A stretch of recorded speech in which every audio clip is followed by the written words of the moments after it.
नमस्कार, स्वदेश आहार में आपका स्वागत है। मैं हूं निकुंज डालमिया और आज हम फिर से बात करेंगे कोविड की। हम इसलिए आज बात कर रहे हैं कोविड की बिकॉज यूनाइटेड किंगडम में जो कल आंकड़े आए हैं उनसे साफ जाहिर होता है कि जो कोविड की समस्या है, खास करके ओमिक्रॉन वायरस को लेकर के, वह बढ़ रही है। Should we be prepared for a tough winter ahead, या यूके के जो आंकड़े हैं उसका प्रभाव हिंदुस्तान में नहीं आएगा। शेयर बाजार इन आंकड़ों को काफ़ी क्लोजली मॉनिटर करते हैं। जाहिर है ज़्यादा कोविड बढ़ेगा तो इकोनॉमी पे असर पड़ेगा, इकोनॉमी में असर पड़ेगा, अर्निंग्स नीचे आएंगी, शेयर बाजार में गिरावट आएगी। क्या शेयर बाजार को चिंतित होना चाहिए? क्या आपको अपने न्यू ईयर और क्रिसमस सेलिब्रेशंस में इस समय कुछ चेंज करना चाहिए? So what is the reality? And to understand that, it gives me great pleasure to connect with Dr. Pratik Samdani, he is from Breach Candy Hospital, and Dr. Sameer Bhatia, member COVID committee, he joins us from Delhi. Doctors, good evening to both of you. Thank you for joining us. Samdani साहब, हम आपसे जब भी बात करते हैं अक्सर Covid पे बात करते हैं और हमेशा चिंता की बात करते हैं। तो इस समय यूनाइटेड किंगडम से चिंता के आंकड़े ज़रूर आ रहे हैं, मगर क्या इंडिया में इस समय चिंता का कारण है? धन्यवाद निकुंज जी। कोविड के आंकड़े जो यूनाइटेड किंगडम से आ रहे हैं बिल्कुल सबसे ज्यादा हैं। इन लास्ट 6 महीनों में 80,000 केस क्लॉक कर रहे हैं ये लोग। मुझे लगता है ये चिंता जाए इतना नहीं है। देखिए, ये वायरस है, ये फ्लू वायरस जैसा है और आसानी से स्प्रेड होता है। The problem I think that the western world like UK and America face कर रही है कि the masking policy is not in place. On the contrary, मुझे कोई पेशेंट लोग ने बताया है कि यूके में ऐसा भी लिखा है कि मास्क कंपलसरी नहीं है। उनका कंपल्शन खाली किया जा रहा है जब आप कोई मॉल में जाए या कोई क्लोज शॉप में जाए। तो जब तक 3 जो मेन चीज है कोविड के लिए ठीक नहीं रहती, प्लेस में नहीं रहते, ये बढ़ेगा। क्योंकि this virus spreads like fire, it's easily from one person to another. ये क्या एक्सट्रापोलेट इंडिया में हो सकता है? आई थिंक जो ट्रैवल रिस्ट्रिक्शंस है वो काफी प्लेस में है। रिस्ट्रिक्शंस के बावजूद जो लैंड कर रहे हैं उनको अच्छी तरह स्क्रीनिंग की जा रही है और कॉन्टैक्ट ट्रेसिंग भी किया जा रहा है। तो ये जरूरी नहीं है कि इमीडिएटली ये स्पिल ऑफ होगा, लेकिन अगर कॉन्टैक्ट ट्रेसिंग बरोबर नहीं किया, अगर नंबर्स बहुत बढ़ गए, अगर यूके से नहीं दूसरे देशों से लोग आ रहे हैं, तो ये नक्की बढ़ने वाला है। मुझे नहीं लगता अभी जिस हिसाब से लास्ट 1 महीने में ओमाइक्रॉन के केसेस देख रहे हैं, ये कोई सिवियर केसेस है। सिवियरिटी इनकी प्रूव नहीं हुई है। इन्फेक्टिविटी नक्की कहा जा रहा है कि अबाउट 50 to 70 टाइम्स ज्यादा इन्फेक्टिव है बेसिक कोविड से। So no fear, caution always remains. Doctor Sameer, जब सेकेंड वेव आई थी तो सेकेंड वेव में हमने देखा था कि सबसे पहले डेवलप वर्ल्ड्स के आंकड़े बढ़े थे। यूके में, यूरोप में, जर्मनी में खास करके आंकड़े बढ़े थे। और जो भारत को सेकेंड वेव की डॉक्टर समीर मार पड़ी थी, वह पड़ी थी मार्च, अप्रैल, मई में। But that came with a lag effect. What are the chances, sir, that this time the same could happen? So, अगर हम भारत की स्पेसिफिकली बात करें तो भारत के अंदर जो आपका सेकेंड वेव थी वो डेल्टा ड्रिवन थी। डेल्टा की अगर हम बात करते हैं तो डेल्टा एक बहुत ही ज्यादा डेडली वेरिएंट रहा है अभी तक का, जितने भी हमारे ओमिक्रॉन से पहले के अगर हम वेरिएंट्स की बात करें। और डेल्टा अभी भी सबसे ज्यादा प्रीडोमिनेंट वेरिएंट है अगर हम वर्ल्ड वाइड भी बात करें। और अगर हम ये भी देखें कि जिस समय भारत के अंदर डेल्टा वेरिएंट था उस समय भारत की बहुत अधिक पॉपुलेशन वैक्सीनेटेड नहीं थी। पर जब हम दूसरे देशों की बात करते हैं तो वहां पर उस समय दूसरा वेरिएंट था, उस समय डेल्टा वेरिएंट नहीं था, क्योंकि डेल्टा वेरिएंट वहां पर बाद में गया है। तो निश्चित तौर पर ये कंपैरिजन तो नहीं हो सकता है। हाँ, ये जरूर है कि अभी जो हम ओमिक्रॉन की बात कर रहे हैं, ओमिक्रॉन जैसा कि हम इसको कोरिलेट करना चाह रहे हैं, ओमिक्रॉन का जैसा हमने देखा है कि इसकी अभी तक जितना डेटा आया है ग्लोबली, इसकी ट्रांसमिसिबिलिटी बहुत ज्यादा है, मतलब ये ज्यादा अधिक संक्रामक है। पर इसकी सीवियरिटी अभी तक भी नहीं देखी गई है, चाहे हम साउथ अफ्रीका की बात करें या फिर हम यूके की बात करें। हाँ, पर निश्चित तौर पे जो अनवैक्सीनेटेड लोग हैं या फिर जिनका पुअर इम्यूनिटी है या कोमॉर्बिड वाले पेशेंट्स हैं, उनके लिए निश्चित तौर पर जो है संभावना है कि खतरा रह सकता है। तो डॉक्टर समदानी, ईटी नाउ स्वदेश and ET now it's a stock market channel. Stock market वाले एक वर्ड से बहुत डरते हैं, लॉकडाउन। तो आपको क्या लगता है कि ये लॉकडाउन रिस्ट्रिक्शंस स्टेट लेवल पर आएंगी, आने वाली हैं, या आपको लगता है नहीं आएंगे? I am asking you tough question sir, but can't help it. Nikunj ji, इस वक्त मुझे नहीं लगता न लॉकडाउन आएगा, न रिस्ट्रिक्शंस आएंगे, या कुछ ज्यादा कुछ खतरदायक होगा। लेकिन यदि ये, जैसे आपने कहा, 2 मंथ्स का लैग इफेक्ट हुआ है, 3 मंथ्स का लैग इफेक्ट हुआ है, जैसे डेल्टा में हुआ था, वेस्टर्न वर्ल्ड वर्सेस इंडिया, अगर ये ऐसा होता है तो मुझे लगता है लॉकडाउन नहीं होगा, बट रिस्ट्रिक्शंस काफी प्लेस में आएंगे, और ये ज्यादा करके बाउंड्री रिस्ट्रिक्शंस आएंगे। I think each state will form their policy to allow, not to allow, and repeated testing. बहुत इंपॉर्टेंट बात यह है, जो अभी तक की डेटा आ रही है, कि वैक्सीनेटेड लोगों को अगर हो भी रहा है तो बिल्कुल ही माइल्ड सिम्टम्स हो रहे हैं, सिवियर सिम्टम्स नहीं हो रहे हैं। तो ये अगर वैक्सीनेटेड लोगों को माइल्ड सिम्टम हुआ तो इसकी कोई लॉकडाउन या रिस्ट्रिक्शंस की जरूरत मुझे नहीं लगती। Dr. Samdani, when do you think medically we will be in a position to understand whether the new variant Omicron is only a normal virus like flu and cold, or it is a virus which essentially could behave like Delta or even worse than Delta? Medically, in how many days do you think we will be able to answer that?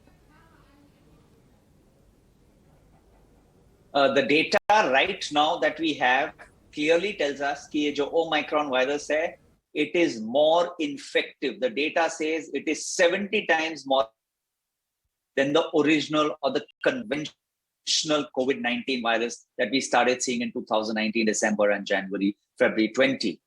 It also says, actually, and this is a pleasing statement that I'm making, the severity is up to 10 times less than what Delta has. So अभी तक की जो data है काफी ठीक data बता रही है कि सिवेरिटी नहीं है। निकुंज जी, मैं ये सबको कहना चाहता हूं कि ये इन्फेक्शन है, ये हर आदमी के लिए ये प्रश्न नहीं पूछना है मुझे होगा कि नहीं, सबको होने वाला है। और अगर माइल्ड इन्फेक्शन हुआ तो इसमें डरने की कोई बात नहीं है। फ्लू तो लोग ही, भारत में 25 लाख लोगों को रोज फ्लू होता है आमतौर पे। तो अगर कोविड जैसी माइल्ड इन्फेक्शन हो गई, जो भी रेस्पिरेटरी वायरस है, तो ये मुझे डरने की बात नहीं लग रही है। डॉक्टर समीर, एक सीधा सवाल, for people who are planning to travel for Christmas, new year holidays, should they think twice या उन्हें जाना चाहिए?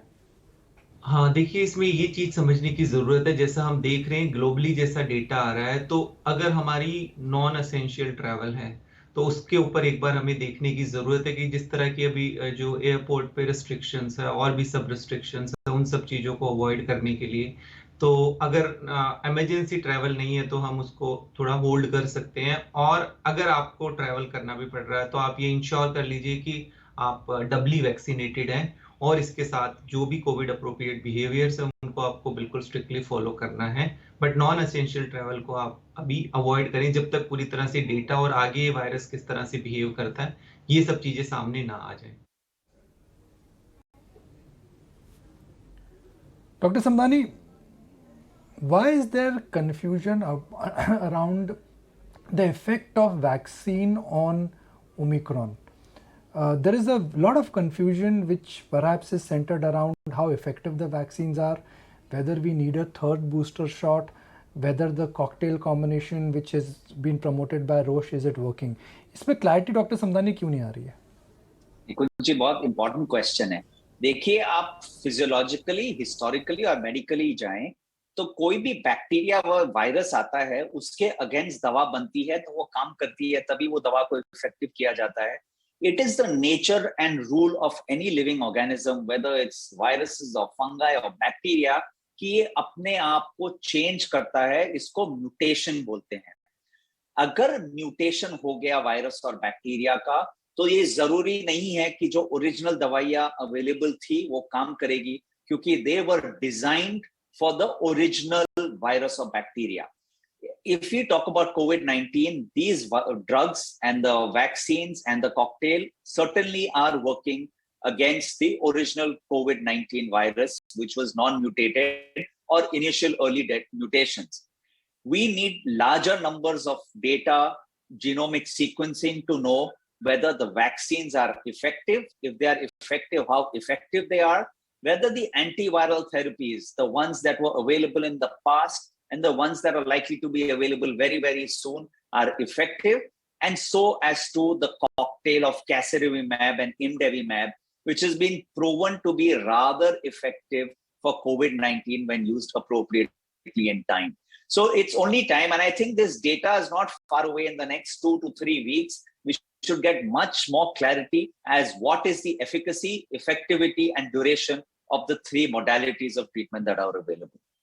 तो एक आखिरी सवाल डॉक्टर समदानी, क्योंकि हम म्यूटेशन की बात कर रहे हैं, एक सिंपल थ्योरी है जो मैं पढ़ता था जब स्कूल कॉलेज में था, सर्वाइवल ऑफ द फिटेस्ट। तो अगर वायरस सर्वाइव कर रहा है, म्यूटेट हो रहा है, तो क्या वायरस और स्ट्रॉन्ग हो रहा है या वीक हो रहा है? ये वीकनेस और स्ट्रेंथ की बात नहीं है। जैसे आपने कहा Darwin's theory, survival of the fittest, हर every living human wants to live. So obviously it will change its surroundings so that it's not attacked. So it's not attacked with the medications, the vaccines or the cocktail. So I wouldn't say ये strong हो रहा है, but definitely it is trying to make a survival. So it is going to be troublesome for the human population. It may not mean that this is the end of the world and lockdown is here, but we have to fight it out as time goes by. We have to fight it out. And Dr. Sameer, Dr. Samdani, thank you very much for your time. Thank you for enlightening us and guiding us through what should be done, what should be followed. And also, you did mention that if you're a stock market watcher, right now it's too early to get into some kind of a panic mode when it comes to fear of a lockdown or even restrictions. Appreciate your time, doctors. Thank you very much, and have a lovely evening. देशभर में अब वक्त आ गया है share बाजार में आज हुए कारोबार के बारे में जानने का। 4 दिनों की कमजोरी के बाद आज बाजार में थोड़ी खरीदारी हमने आती हुई देखी है। हालांकि दिन की ऊंचाई से बाजार काफी नीचे बंद हुआ है। निफ्टी हल्की तेजी के साथ 17,250 के करीब बंद हुआ है। वहीं निफ्टी बैंक पर भी आज हमने दबाव देखा। लेकिन आज ओवरऑल कारोबार बाजार में कैसा रहा, किन सेक्टर्स में हमने एक्शन देखा, तमाम डिटेल्स दे रही है हमारी सहयोगी पूजा त्रिपाठी। बाजार में आज दिन भर दायरे में ही कारोबार होता हुआ दिखाई दिया और एक्सपायरी जो हम उम्मीद कर रहे थे, आज की वीकली एक्सपायरी 19 तरह के आसपास देखने को मिली। निफ्टी की अगर बात करेंगे तो 17,250 के लेवल पर क्लोजिंग हुई। सेंसेक्स में 113 अंक ऊपर सेंसेक्स ने क्लोजिंग दी। हालांकि बैंक निफ्टी आज कमजोर था और 250 अंकों की कमजोरी बैंक निफ्टी में देखी गई है। तो बैंक निफ्टी में जो कमजोरी का ट्रेंड है वो लगातार बना हुआ है। आईटी और ऑयल एंड गैस शेयरों में आज अच्छी खरीदारी हमने देखी। वहीं सरकारी बैंक, फार्मा और रियल्टी में आज दबाव देखने को मिला। निफ्टी में चढ़ने वाले शेयरों पर अगर नजर डालेंगे तो आज बजाज फाइनेंस में अच्छी तेजी थी। लगातार 3 दिन से हम कमजोरी देख रहे थे, लेकिन आज कहीं ना कहीं ब्रेक लगा और 2.5% ऊपर की क्लोजिंग बजाज फाइनेंस ने दी। इसके अलावा आईटी शेयरों का भी आज अच्छी तेजी थी। इन्फोसिस ने अपने नतीजों की जो डेट है वो अनाउंस कर दी है और उसके बाद हम देख रहे हैं कि आईटी शेयरों में अच्छा मोमेंटम आज दिन भर देखने को मिला। बीपीसीएल और टाइटन भी आज मजबूती के साथ कारोबार कर रहे थे। गिरने वाले शेयरों में आज मेटल स्पेस में दबाव था और हिंडाल्को था आज का टॉप लूजर। करीब 2% की गिरावट यहां पर देखी गई। इसके बाद सिप्ला, आईसीआईसीआई बैंक और हीरो मोटो यहां पर भी आज दिन भर कमजोरी थी। पावर शेयरों में भी आज दबाव देखने को मिला। टोरेंट पावर में करीब 6 से 7% की गिरावट दर्ज हुई। Tata power, PTC, power grid ये सभी शेयर भी आज कमजोर थे। फार्मा शेयरों से जुड़े आज काफी सारी खबरें आई थी, लेकिन कुछ एक्शन नहीं था आज ज्यादा फार्मा शेयरों में। इनफैक्ट कमजोरी के साथ ही कारोबार कर रहे थे सब। GSK pharma, Biocon, Strides pharma, Ipca Labs सभी में आज कमजोरी थी। वहीं दूसरी तरफ आईटी शेयरों में बड़े लार्ज कैप प्लेयर्स तो थे ही, इसमें जो छोटे मझोले शेयर्स थे वहां पर भी अच्छी तेजी थी, जिसमें कि परसिस्टेंट, जेंसाटेक, एलएनटी इन्फो, यहां पर भी आखिरी कुछ मिनटों में शानदार तेजी देखने को मिली। और एक और सेगमेंट था फर्टिलाइजर स्पेस का, यहां पर भी लगातार दूसरे दिन हमने तेजी देखी, जिसमें कि जुआरी एग्रो, आरसीएफ, जीएनएससी, दीपक फर्टिलाइजर्स जैसे कुछ शेयर थे जो कि आज भी अच्छी मजबूती के साथ कारोबार कर रहे थे। विदेशी निवेशकों की बिकवाली के बावजूद बाजार में तेजी जारी है, क्योंकि डीआईआईज यानी घरेलू संस्थागत निवेशकों से जोरदार सपोर्ट मिल रहा है। लगातार 3 महीने से एफआईआईज बिकवाली कर रहे हैं और डीआईआईज खरीदारी। ये ट्रेंड दिखाता है कि बाजार एफआईआईज का मोहताज नहीं है। क्या है पूरी डिटेल, समझा रहे हमारे सहयोगी पंकज पोद्दार। 2 और 3 एनालिसिस हमने किए हैं एफआईआई डेटा को लेके। फर्स्टली अपने मार्केट का साइज़ बहुत बढ़ गया है, उसके साइज़ पे 3000 करोड़ फिर भी एक बहुत बड़ा नंबर है। You know every day on an average since October there has been selling 2000 crore की एफआईआई की। मैं सेकेंडरी मार्केट की बात कर रहा हूँ। अगर आप इसे आईपीओ मार्केट के साथ कंपेयर करें, क्योंकि बहुत सारे आईपीओ और फंड रेजिंग इस बीच में हुए हैं, तो उस केस में यू नो इतना बढ़िया नहीं लगेगा as far as that number is concern, but still selling काफ़ी जमकर हो रही है। उसके साथ डीआईआई ने डॉलर टू डॉलर बाइंग की है। बट अगर हम ओवरऑल एनालिसिस देखें, 2018 को छोड़ के 2016 से अब तक एफआईआईज ने खाली खरीदारी की है अपने देश में। आज और अभी का नंबर 2021 का सो फार जो भी खत्म होने वाला है, उसमें भी एक अच्छा खासा पॉजिटिव नंबर है। वो और अच्छा हो सकता था, पर लास्ट 2.5-3 महीने से सेलिंग चल रही है एंड शायद इसके लिए ये नंबर थोड़ा सा वीक हो रहा है। बट हम आपको आगे जाके दिखाएंगे कि एसेंशियली क्या हो रहा है। सो in terms of last 3 months, close to 30,000 crores वो वाली सेलिंग हुई है। तो देखिए 34,400 crores, that is the big number that I was just talking about। वो 60,000 crores के आसपास था, या शायद उससे भी ज़्यादा अगर आप आईपीओ को हटा दे तो, और वो अभी 34,000 हो गया है। तो एफआईआई ने फिर भी पैसे डाले हैं, बट लास्ट 2 to 3 मंथ्स में उन्होंने सेलिंग की है। In terms of FII last 3 months 10,300 crore, 6,1300 crore, ये नंबर आपको यू नो इतने भारी नहीं दिख रहे हैं। पर अगर आप सेकेंडरी मार्केट देखें, और आईपीओ मार्केट इसमें इंक्लूडेड है, मतलब उन्होंने जो आईपीओ के थ्रू पैसे डाल के निवेश किया है वो इसमें इंक्लूडेड है। अगर आप उसे निकाल दें तो ये नंबर और भी यू नो क्वाइट भारी लग रहा है। ऑलमोस्ट एवरी डे 2,500 करोड़ की सेलिंग हो रही है। पिछले 3 महीने से यू नो अगर हम देखें तो ये सेलिंग चल रही है, but on a dollar to dollar term basis, this is only the secondary market. Again DIIs ने ऑलमोस्ट बाइंग की है। तो अगर हम देखें कि डीआईआई इन्होंने डॉलर टू डॉलर बाइंग क्या उन्हें मैच किया है, और मे बी इसके लिए यू नो क्लोज टू अपना मार्केट का इम्पैक्ट खाली 7 to 8% रहा है from the top versus what it used to be very very high in the previous days. Covid और इन्फ्लेशन जैसी चुनौतियों के बावजूद सीए टायर कंपनी अच्छी ग्रोथ यहां पर करने में कामयाब रही है। दिग्गज टायर कंपनी सीएट के एमडी अनंत गोयनका ने हमारे सीनियर एडिटर अजय शर्मा से एक्सक्लूसिव बातचीत में कहा कि ईवी के बढ़ते ट्रेंड को देखकर कंपनी ग्रीन इनिशिएटिव्स पर काम कर रही है। So if you were to look during COVID times in the last year, we did face a slowdown, a sharp slowdown in the certain quarters where you had a wave 1 and wave 2 coming in. But we did have very fast pickup of the market last year, July, August itself. The markets rebounded back pretty well. On the other hand, we also had the benefit of raw material prices coming down in 2020. To that extent, last year was a very good year for us. Despite the Q1 slowdown, we grew by about 12%, and we're looking at a 41% growth this year on a year-on-year basis. So growth is coming along well, but this year we are having challenges of inflation. Crude has gone up by 70-80% at about $85 per barrel. The other key raw material we have is rubber, which is also up by about 40-50%. So to that extent, inflationary pressure is very high at this point of time, which is having stress on our margins. So you have taken some price hikes, and some more perhaps may not be ruled out in the next couple of months? Yes, so continuously over the course of this year, we've been taking price hikes ranging between 1 to 3% every other month. We have done so in the month of November as well, in some amount in December, and we will need to continue for the rest of the year. How's the reception in the market? Is the demand buoyant enough to get all of that absorbed, or it's still slightly on the weaker side? So it varies industry to industry demand. So I'd say medium commercial vehicle demand is gradually picking up as we speak. On the passenger car side, particularly on the automobile manufacturer space, they are facing the issue of chip shortage at this point of time.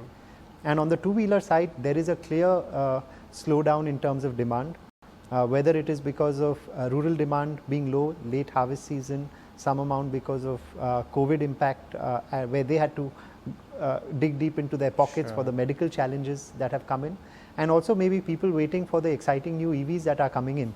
So there is a shift and wait for these new products that are launching. Right. So you know, industry watchers say that almost 50% of the thousands of auto ancillary companies which are operating in our country right now may not be in business over the next 5, 7, 10 years.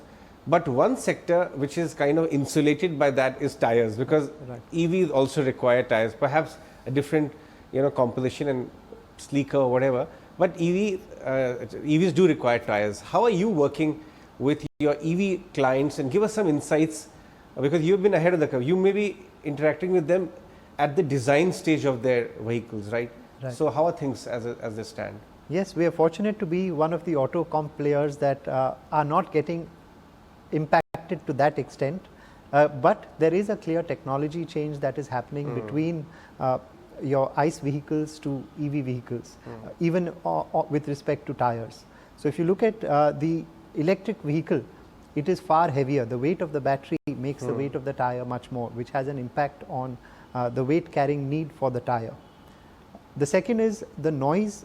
That component of the engine in an ICE vehicle comes down to zero when you move to an EV, and therefore the ratio of noise of the tire goes up to nearly 25-30% of the noise of the vehicle. So you have to work towards low noise technology. Right. And then the nature of the vehicle itself is towards sustainability, towards clean energy, and therefore your tire also has to be made out of materials which are clean. It has to be low rolling resistance, which means it has to take up less battery power or better fuel efficiency. So the merger of these three technologies is what we are working on: more weight carrying capability, lower noise, and more sustainable. And we will be launching our energy drive vehicle, which is going to be our electric vehicle shortly for the car segment. Or for the two-wheelers, we have already launched. We believe also there is an order for progression that will happen in the case of electrification of vehicles. So first there will be e-rickshaws, which have already got electrified. Then you will have motorcycles and scooters, followed by government mandated buses and owned fleets, followed by cars, and then privately owned maybe trucks and buses. So we are very much focused on two-wheeler EVs. We are there with nearly 80-90% of the OEMs. आगे बढ़ते हुए ज़माना अब electric scooters का है। ओला ने अपने scooters की डिलीवरी शुरू कर दी है, लेकिन क्या आप भी इस कश्मकश में अगर हैं कि आपको पेट्रोल वाला स्कूटर लेना है चाहिए या इलेक्ट्रिक स्कूटर, तो चलिए आपका कन्फ्यूजन दूर करते हैं। उत्कर्ष आपके लिए एक कंपैरिजन लेकर आए हैं जिससे आप ये तय कर सकेंगे कि आपको दोनों में से क्या चुनना है। अगर आप एक नया स्कूटर लेना चाह रहे हैं लेकिन अभी कंफ्यूज्ड हैं कि क्या न्यू जेन ईवीज़ की तरफ जाएं या फिर पुराना पेट्रोल ही बेहतर है, तो आपकी इस जद्दोजहद में थोड़ी सी मदद हम कर सकते हैं। तो आइए देखते हैं पेट्रोल वर्सेस इलेक्ट्रिक स्कूटर का क्या कंपैरिजन है। सबसे पहले बात कर लेते हैं प्राइजेस की, यानी क्या दाम है इनके। प्राइजेस में पेट्रोल का स्कूटर जो है वो बाजी मार जाता है, क्योंकि 75,000 के आसपास आपको एक अच्छा स्कूटर मिल जाएगा। हम लाइक टू लाइक परफॉर्मेंस की बात कर रहे हैं यहाँ पर। और जो इलेक्ट्रिक स्कूटर हैं उसी परफॉर्मेंस के आपको करीब 1,20,000 के मिलेंगे, लेकिन ये जो कॉस्ट है वो कम हो जाएगी। किस चीज़ की कॉस्ट कम हो जाएगी? रनिंग कॉस्ट कम हो जाएगी। भाई रनिंग कॉस्ट देखते हैं, पहले पेट्रोल की कॉस्ट देखते हैं कैसे हम इस पर आए। पेट्रोल 100 रुपये पर लीटर के आसपास है। रेंज एवरेज जो है आपको 40 का मिल जाएगा, यानी कि औसतन पर किलोमीटर 2.5 रुपये पड़ते हैं। अब ये जो आंकड़ा है ये ईवीज में काफ़ी कम हो जाएगा। तो आइए ईवीज की तरफ नज़र डालते हैं कि ईवीज की जो रनिंग कॉस्ट है वो कैसी होगी। भाई फुल चार्ज में आपको करीब 4 यूनिट बिजली लगेगी और बिजली की कीमत 15 रुपये पर यूनिट बीएमसी के फास्ट चार्जर की है, तो हमने वो रखी है। तो आपका कुल खर्च हुआ 60 रुपये फुल चार्ज करने में। अब रेंज कितनी है वो देख लेते हैं। जो हमने मानी है कि अभी रेंज 180 बता रही हैं कंपनियां, लेकिन रियलिस्टिक आप 150 के आसपास पकड़ के चलिए, तो आपको जो औसत आता है वो 0.40 पर किलोमीटर, 2.5 रुपये पर किलोमीटर, 0.40 पर किलोमीटर। यानी कि जो आपने दाम पहले दिया था, हो सकता है कि अगर आप ज़्यादा चलाते हो तो आप उसको रिडीम भी कर लें। लेकिन अब एक और कुछ चीज़ें हैं। कन्वीनियंस की अगर हम बात कर लें दोनों की राइडिंग की, तो वहाँ कौन सी गाड़ी आगे आती है? इसमें थोड़ा जो पेट्रोल की गाड़ियां हैं वो बाजी मार जाती हैं, क्योंकि पेट्रोल आप कहीं भी ईंधन भरवा सकते हैं, इतने फ्यूल स्टेशन हैं। इलेक्ट्रिक स्कूटर्स के लिए अभी तक उस तरीके का इंफ्रा और फास्ट चार्जर्स तैयार नहीं है। इलेक्ट्रिक स्कूटर के लिए आपको अभी मैकेनिक भी उपलब्ध नहीं है, आपको जहाँ से आपने खरीदी है वही आपको सर्विस प्रोवाइड कराएंगे। पेट्रोल स्कूटर के आपको जगह, मोहल्ले, गली सब में स्कूटर मिल जाएंगे। अंत में जो बात है कि पेट्रोल से आप लंबी दूरी तय कर सकते हैं, आपको यहाँ से अपने घर से लद्दाख जाना है, कहीं भी जाना है आप कर सकते हैं। इलेक्ट्रिक स्कूटर्स में आपको रुक रुक के ये सफ़र तय करना पड़ेगा, तो यहाँ पे थोड़े पेट्रोल स्कूटर्स बाजी मार जाएंगे, लेकिन अंत में हमने आपको प्रोज एंड कॉन्स दोनों के बता दिए हैं, फैसला आपका है।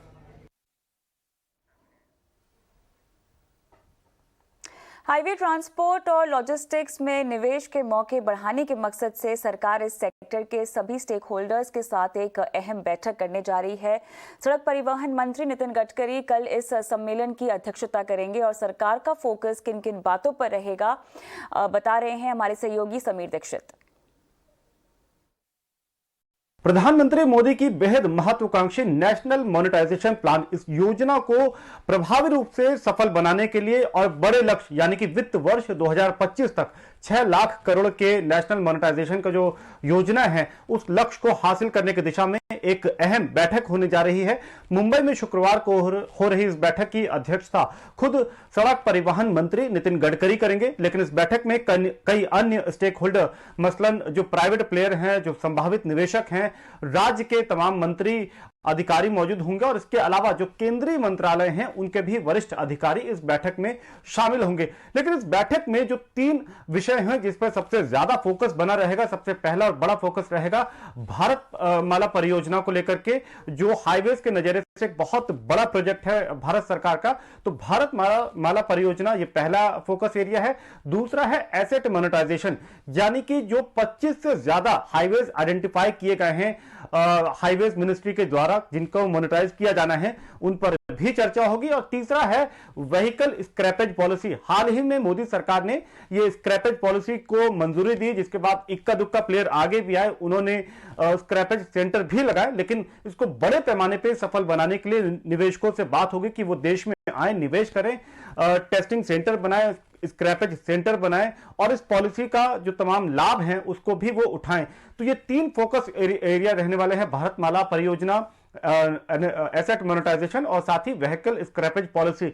लेकिन इस बैठक को यूं भी समझिए कि सरकार ने यह लक्ष्य रखा है कि वित्त वर्ष 2025 तक 6 लाख करोड़ का नेशनल मोनेटाइजेशन ये प्लान है, जिसमें केवल हाईवेज के नजरिए से, ट्रांसपोर्ट के नजरिए से या फिर लॉजिस्टिक्स के नजरिए से 1,60,000 करोड़ का ये मोनेटाइजेशन किया जाना है। और इसको लेकर के कमान जो है वो नितिन गडकरी के हाथों में सौंपी गई है।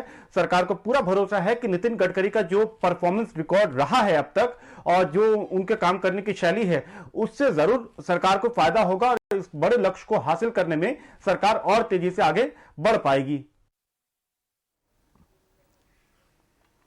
सरकार सोशल मीडिया की जवाबदेही तय करने के मकसद से जल्द ही कानून बना सकती है। प्रस्तावित डेटा प्रोटेक्शन कानून पर बनी संसदीय कमेटी ने इस सिलसिले में आज अपनी सिफारिशें सरकार को सौंप दी हैं।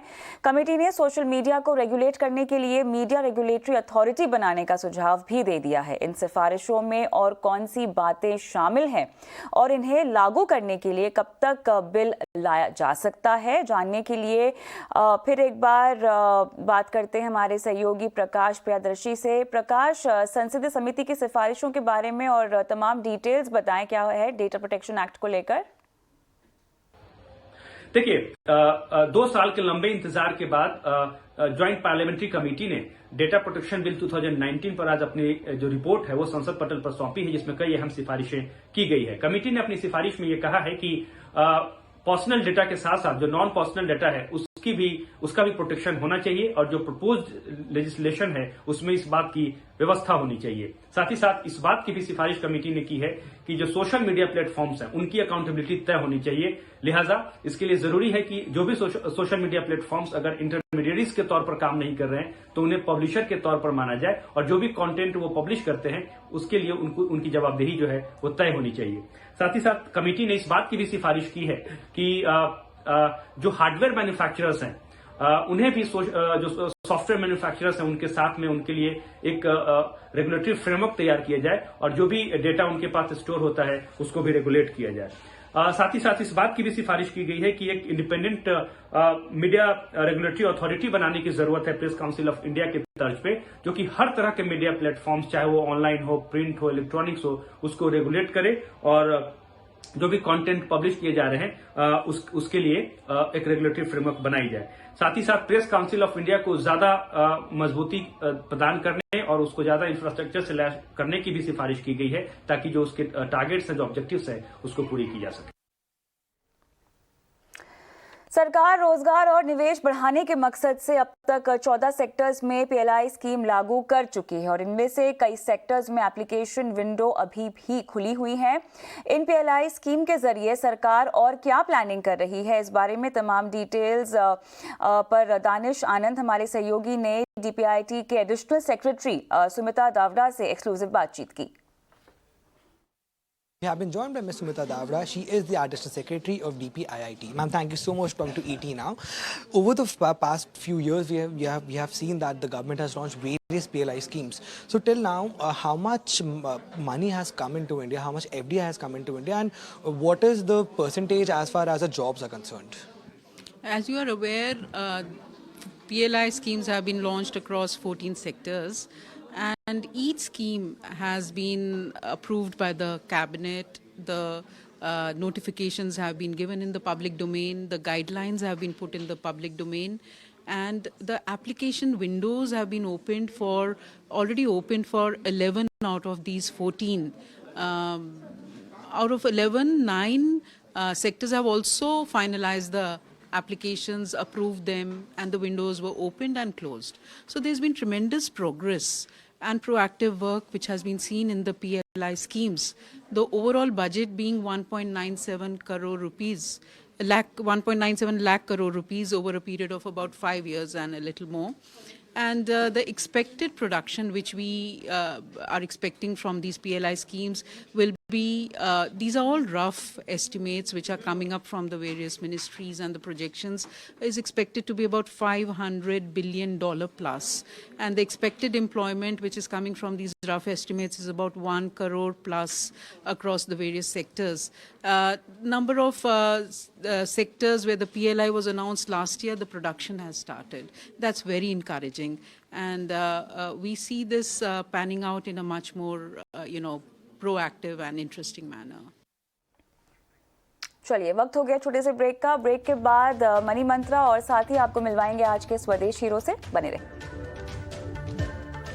मनी मंत्रा पे आज हम आपकी टैक्स प्लानिंग में मदद कर रहे हैं। टैक्स प्रणाली में आए बदलाव, डेवलपमेंट से आपको रूबरू करवा रहे हैं और साथ ही टैक्स से जुड़े आपके तमाम सवालों के जवाब भी दे रहे हैं। लेकिन चलिए, मनी मंत्रा में आज हमने बात की है AIS की और कैसे ये 26 AS फॉर्म से अलग है, इस पर तमाम डिटेल्स मनी मंत्रा में।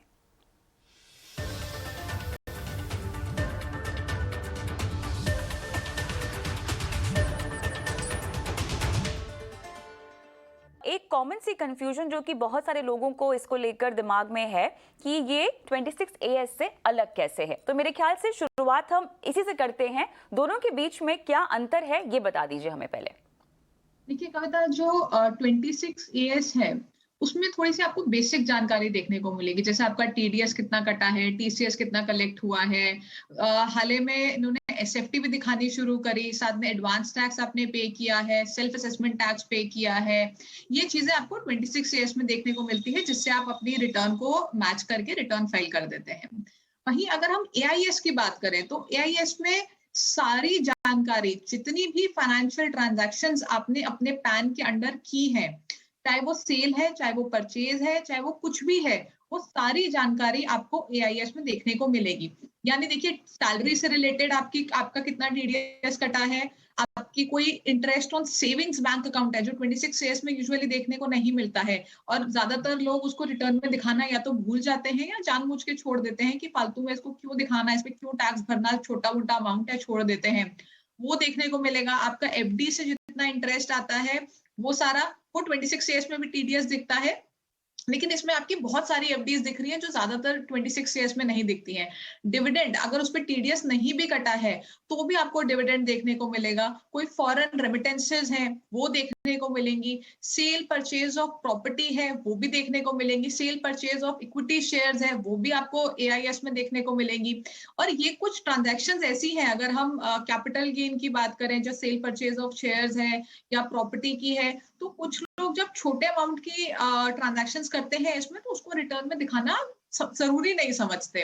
तो अब वो इन चीजों से बच नहीं पाएंगे। इसका मतलब ये है कि आप जो भी ट्रांजैक्शन कर रहे हैं अपने पैन के अंडर, वो सारी की सारी आपको एआईएस में देखने को मिलेगी और आपको वो सारी की सारी अपनी रिटर्न में इंक्लूड करनी होंगी।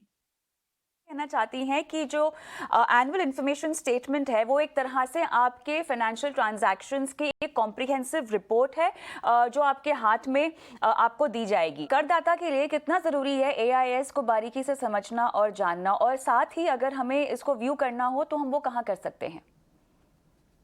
देखिए, सबसे पहले मैं बता देती हूँ आप इसको व्यू कहाँ कर सकते हैं। इनकम टैक्स पोर्टल पे जब आप लॉग इन करेंगे तो एक सर्विसेज का टैब आएगा, उसके जो लास्ट एंट्री है वो आपकी एआईएस की आती है। वहां पे आप क्लिक करेंगे तो वो आपको एक अलग पेज पे ले जाएगा और आपका पूरा एआईएस वो खोल के आपको दिखा देगा। उसमें आपको फाइनेंशियल ईयर सिलेक्ट करना है और पूरा एआईएस आपका आ जाएगा। फाइनेंशियल ईयर क्योंकि ये इसी साल से शुरू हुआ है तो उसमें अभी एक ही अवेलेबल है, आने वाले सालों में ये आपका बाकी में भी अवेलेबल होगा। तो इसको देखना बहुत आसान है। और कविता, एक बार अपना दूसरा क्वेश्चन रिपीट करें, मेरे को थोड़ा सुनने में दिक्कत हुई। दूसरा क्वेश्चन, मैं आपको दूसरा सवाल पूछूं उससे पहले मुझे ये जानना है कि एआईएस रिपोर्ट में कहा गया है कि पार्ट ए और पार्ट बी दो तरह के हिस्से हैं जिनको आपको बहुत बारीकी से देखना पड़ता है और समझना पड़ता है। पार्ट ए, पार्ट बी में ऐसी कौन कौन सी डिटेल्स हैं जो विभाजित हैं? देखिए, पार्ट ए जो आपका है उसमें आपकी बेसिक इंफॉर्मेशन है, जैसे कि आपका नाम, आपका एड्रेस, आपका पैन नंबर और ऐसी जो बेसिक आपकी डिटेल्स होती हैं वो पार्ट ए में आपको देखने को मिलेंगी।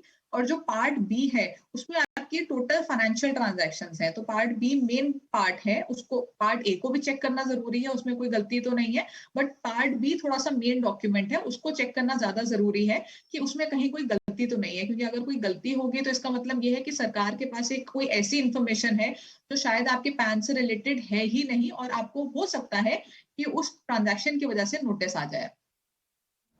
तो मुझे बताएं कि किस तरह से एआईएस टैक्स पेयर्स के लिए मददगार हो सकता है, क्यों ज़रूरी है एक आम करदाता के लिए इसको व्यू करना, इसको समझना और तमाम ट्रांजैक्शंस और अपनी फाइनेंशियल आपकी जितनी भी लेन देन है उसका ब्यौरा क्योंकि आपको इस स्टेटमेंट में मिलेगा, इसको जांचना परखना क्यों इम्पोर्टेंट है? देखिए, सबसे ज्यादा इम्पोर्टेंट इसलिए है क्योंकि जो आपकी इंफॉर्मेशन सरकार के पास है, सरकार आपको बता रही है, ये बेसिकली आपका 26 ईयर्स का एक्सटेंडेड वर्जन है।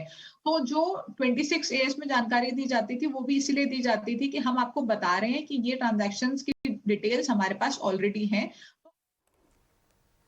चलिए, मनी मंत्रा का ये पूरा एपिसोड आप देख सकते हैं हमारे चैनल के यूट्यूब पर। आगे बढ़ते हैं, 5G को लेकर एसटीएल की क्या तैयारियां चल रही हैं इस पर बात करते हैं एसटीएल कंपनी के सीएफओ मिहिर मोदी से। और हमारे साथ बहुत बहुत स्वागत है आपका मिहिर। लेकिन आपसे हम बात करें उससे पहले आइए आपके तरक्की के सफ़र को जान लेते हैं।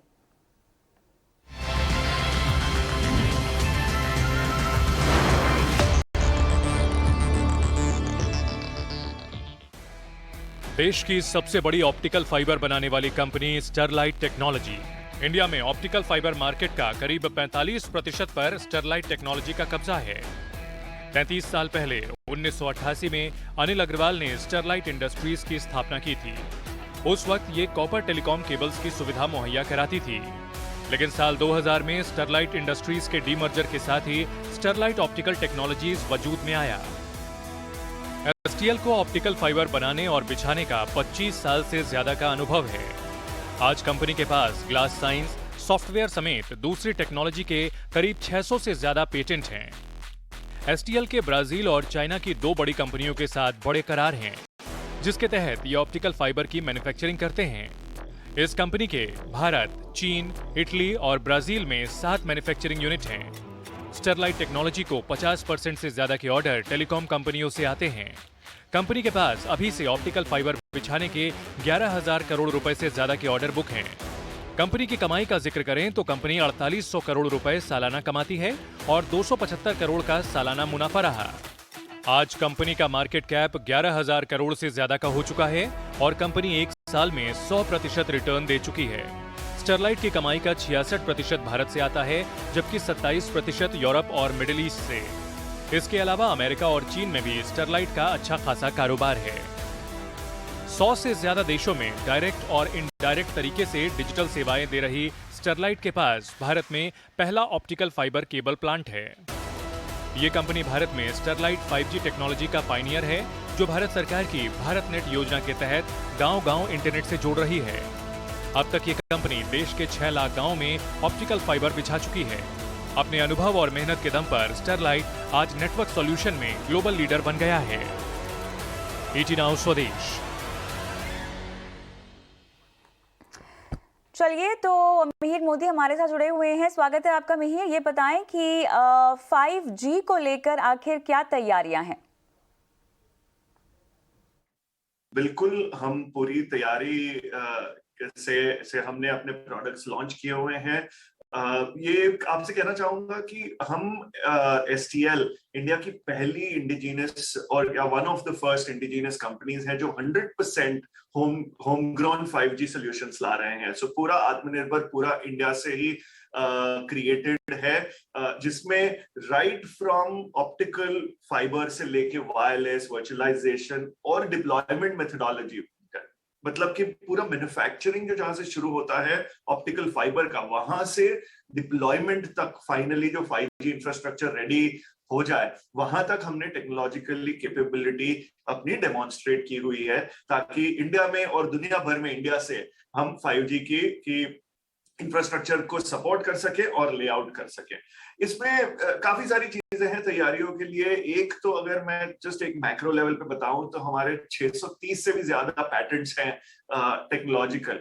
तो हम काफी एक इनोवेशन करके प्रोटोटाइप्स बना के उसको हम पैटेंट अपने नाम पे करवाते हैं, ताकि फिर हम उसको और अप्लाई करके पूरी दुनिया भर में बेनिफिट हो सके।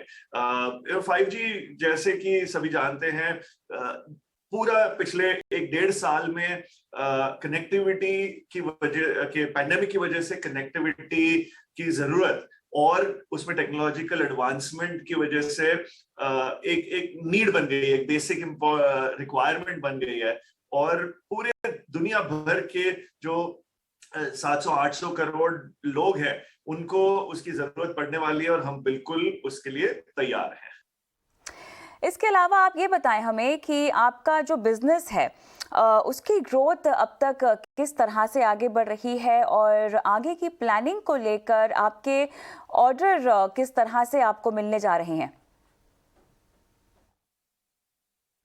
हमारी आपने बिल्कुल सही कहा, 11,000 से भी ज्यादा करोड़ के ऑर्डर बुक हैं। इसमें करीब 25% की जो ऑर्डर बुक है वो हमारी मेंटेनेंस की ऑर्डर बुक है। दैट मीन्स कि नेक्स्ट 2 से समझिए 7-8 साल तक इसका एक रेवेन्यू स्ट्रीम जो एन्युइटी कहते हैं उस तरीके से आता रहेगा, क्योंकि मेंटेनेंस के ऑर्डर्स हैं और इसमें मार्जिन सबसे ज्यादा रहता है। हालांकि बाकी का जो 75% है 8,000 करोड़ के करीब, उसमें भी मार्जिन रीजनेबल है। जो हमने जो बताया है स्ट्रीट को और मीडिया को कि हमारा EBITDA मार्जिन 17 से 18% रहेगा, बिल्कुल हमारे जो ऑर्डर बुक है उसमें मार्जिन कंफर्टेबली उतना मार्जिन हमें मिल पाएगा।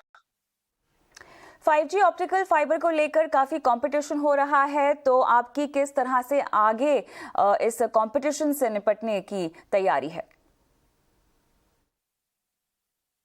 कंपटीशन काफी तेज है, लेकिन हम अभी जिस ओवर द लास्ट 3 साल तक जो हमने R&D किया हुआ है, जो हमने टेक्नोलॉजिकल इनोवेशंस किए हैं, उसके बैक पे, उसके बेसिस पे STL एक लेवल तक पहुंच गया है जो हम बिल्कुल इन कंपटीशन को हेड ऑन ले सके और अपना बना सके अपना एक प्रेजेंस इंडिया में और दुनिया भर में। अगर मैं स्पेसिफिक बात करूं मार्केट शेयर की, तो यूरोप में हम ऑलरेडी यूरोप मार्केट में 25% हमारा मार्केट शेयर है on non China products and business. So we are moving, हम काफी अच्छी तरीके से और तेज आगे बढ़ रहे हैं. यूरोप में हमने झंडा गाड़ दिया अगर मैं कहूँ तो, और अब हम आगे यूएस में भी एक्सपैंड करने की कोशिश कर रहे हैं. एक दूसरे तरीके से देखा जाए तो हमारी फाइबर कैपेसिटी, जो एक कैपेसिटी के शेयर की बात करें तो करीब करीब 50 मिलियन तक हम पहुंचने वाले हैं फाइबर मैन्युफैक्चरिंग कैपेसिटी में, और एक वर्ल्ड कैपेसिटी है 500 मिलियन फाइबर किलोमीटर के करीब. सो हमारा 50 मिलियन फाइबर किलोमीटर जो है वो almost 10% of the world capacity in fibre हो जाएगा. तो अलग अलग तरीके हैं, बट एक चीज कहना चाहूंगा कि हमारे जो हमने पिछले कुछ सालों से हमने जो इन्वेस्टमेंट्स किए हैं कैपेसिटी बढ़ाने में, हमारी कैपेबिलिटी बढ़ाने में, 5G में हमने वायरलेस के जो प्रोडक्ट्स बनाए हुए हैं, इंटरकनेक्ट इक्विपमेंट्स, नए प्रोडक्ट्स, उस कैटेगरी में हमने कैपेबिलिटी डेवलप की है, उससे हम पूरे तैयार हैं. जो ये एक 10-year बिल्ड साइकिल जो हम कह रहे हैं 5G का और नेटवर्क क्रिएशन का, उसमें हम प्ले करने के लिए बिल्कुल रेडी हैं. आप इंडिया और इंडिया के बाहर भी काफी काम कर रहे हैं, तो आगे कहां आपका ज्यादा फोकस रहने वाला है? अभी बिल्कुल यूरोप, हमने इंडिया से शुरू किया था और यूरोप साथ साथ काफी बढ़ चुका है, और इंडिया और यूरोप करीब करीब बैलेंस्ड हैं अभी. लेकिन हम जब आगे देखें तो यूएस और यूरोप पे हमारा फोकस रहेगा. वो मार्केट्स हम वहां पे ज्यादा ग्रोथ मिलेगा, और इंडिया भी ग्रो कंटिन्यू करता रहेगा. तो अगर बैलेंस की बात करें तो यूएस और यूरोप से काफी रेवेन्यू का बड़ा सा चंक आएगा. चलिए, बहुत बहुत शुक्रिया हमसे बात करने के लिए, और आगे आपके तमाम योजनाओं के लिए आपको ढेरों शुभकामनाएं. अगर आप उन लोगों में से हैं जो अपनी नई कार की डिलीवरी का बेसब्री से इंतजार कर रहे हैं, लेकिन फिर भी आपको पक्की तारीख नहीं मिल पा रही है, तो परेशान ना हो. आप अकेले नहीं हैं, बल्कि उन 7 लाख से भी ज्यादा खरीदारों में से एक हैं जो महीनों से चल रही वेटिंग से जूझ रहे हैं. देखिए ये रिपोर्ट. सेमीकंडक्टर संकट की मार कार बनाने वाली कंपनियों पर तो पड़ ही रही है, साथ ही इसका खामियाजा 7 लाख से ज्यादा कार खरीदारों को भी भुगतना पड़ रहा है. ये खरीदार महीनों से अपनी कार के घर आने का इंतजार कर रहे हैं. सेमीकंडक्टर चिप की किल्लत के चलते कार कंपनियों ने वक्त पर कार डिलीवरी करने से हाथ खड़े कर दिए हैं. एक और इकोनॉमी के खुलने से मांग में अचानक आया उछाल, वहीं दूसरी ओर नए मॉडल्स की धड़ाधड़ लॉन्चिंग से डिलीवरी का इंतजार कर रहे लोगों की लिस्ट लगातार लंबी होती जा रही है. कई लोगों को तो डिलीवरी में देरी के चलते अपनी सपनों की कार के लिए अधिक भुगतान करना होगा, क्योंकि कार कंपनियों की इनपुट कॉस्ट पिछले 1 साल में करीब 6% बढ़ चुकी है. वो इसका बोझ अब ग्राहकों पर डालने जा रहे हैं. जिन टॉप मॉडल की गाड़ियों का वेटिंग पीरियड काफी लंबा है, उनमें महिंद्रा XUV 700, मारुति के CNG variant, Hyundai Creta, Kia Seltos, MG ester, Tata पंच, मर्सिडीज GLS और ऑडी e-tron इलेक्ट्रिक जैसी XUV शामिल हैं. वहीं अगर बात करें कंपनियों की वेटिंग के कतार में खड़े ग्राहकों की, तो मारुति के करीब 2.5 लाख से ज्यादा ग्राहक कार डिलीवरी का इंतजार कर रहे हैं.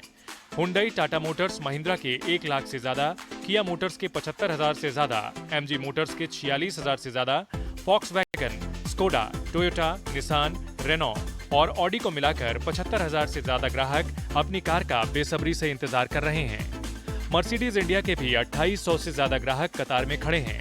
दुनिया भर में सेमीकंडक्टर की कमी के चलते कारों के प्रोडक्शन में फिलहाल तेजी आती नहीं दिख रही. बताया जा रहा है कि सेमीकंडक्टर की ये दिक्कत 2022 की पहली छमाही तक बनी रहेगी. खासकर इलेक्ट्रिक कारों का वेटिंग पीरियड सबसे लंबा है, क्योंकि इनमें कई तरह की चिप की जरूरत होती है. हालांकि कंपनियां ग्राहकों का इंतजार जल्द से जल्द खत्म करने का भरोसा दिला रही हैं. ET नाउ स्वदेश. पीएम मोदी ने आज गुजरात के आनंद में फार्मिंग और फूड प्रोसेसिंग पर आयोजित राष्ट्रीय शिखर सम्मेलन में वीडियो कॉन्फ्रेंसिंग के जरिए किसानों को संबोधित किया. पीएम ने कहा है कि सम्मेलन से निकली बातें देश के किसानों को नई दिशा देगी और 21वीं सदी में कृषि क्षेत्र में कायाकल्प करने में मददगार साबित होगी. ये कॉन्क्लेव गुजरात में भले हो रहा है, लेकिन इसका दायरा, इसका प्रभाव पूरे भारत के लिए है, भारत के हर किसान के लिए है। एग्रीकल्चर के अलग अलग आयाम हो, फूड प्रोसेसिंग हो, नेचुरल फार्मिंग हो, ये विषय 21वीं सदी में भारतीय कृषि का कायाकल्प करने में बहुत मदद करेंगे। इस कॉन्क्लेव के दौरान यहां हजारों करोड़ रुपए के समझौते, उसकी भी चर्चा हुई, उसका भी कुछ प्रगति हुई है। इनमें भी इथेनॉल, ऑर्गेनिक फार्मिंग और फूड प्रोसेसिंग को लेकर जो उत्साह दिखा है, नई संभावनाओं को विस्तार देता है। चलिए, इसी के साथ स्वदेश आर में इतना ही। मुझे भी इजाजत दें। नमस्कार।